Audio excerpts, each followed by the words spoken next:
देव आपल्यामध्ये गुंतल का? आणि देवाला जर आपल्यामधून गुंतून ठेवायचं असेल तर काय करावं लागेल? एवढं सोपं आणि सहज देखील नाही, आणि विचार केला तर तेवढं अवघड देखील नाही की देवाला आपल्यामध्ये गुंतून ठेवणं. ज्याच्यावर आपण खरी भक्ती करतो, निस्सीम प्रेम करतो आणि त्याच्या आवडीच्या गोष्टी जर केल्या तर तो आपल्यामध्येच गुंतून राहतो. देवही तसाच आहे.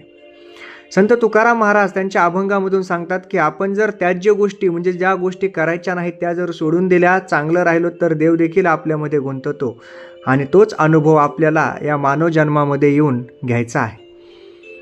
संत तुकाराम महाराज त्यांच्या अभंगात सांगतात की माझा पहा अनुभव केला देव आपुला, बोलविले तेची द्यावे उत्तर व्हावे ते काळी, सोडी येले जगनिंद मग गोविंद म्हणियारा, तुका म्हणे धीर केला तेने याला गोविले.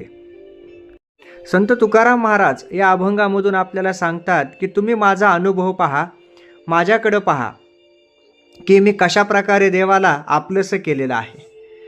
आणि मी देवाला आपलेसं केलेलं आहे म्हणजे यातून काय घडतं, तर मी देवाला बोलवल्याबरोबर देव माझ्याकडे येतो, देव माझं ऐकतो. आता आपल्याला प्रश्न पडेल की देव आपलं केव्हा ऐकल, देव आपल्या बोलवल्यानंतर कधी समोर येईल?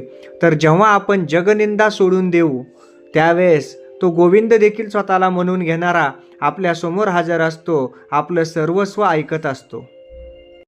मग पुढचा प्रश्न निर्माण होतो की देव आपल्यामध्ये कधी गुंततो? तर संत तुकाराम महाराज म्हणतात की मी धैर्याने भक्ती केली म्हणून देव माझ्यामध्ये गुंतला आहे. आपली देखील भक्ती जर धैर्यानं झालेली असेल आणि आपण देखील जगनिंदा सोडली तर देव आपलासा करता येतो, देव आपल्यात गुंतवता येतो. जय जय रामकृष्ण हरी.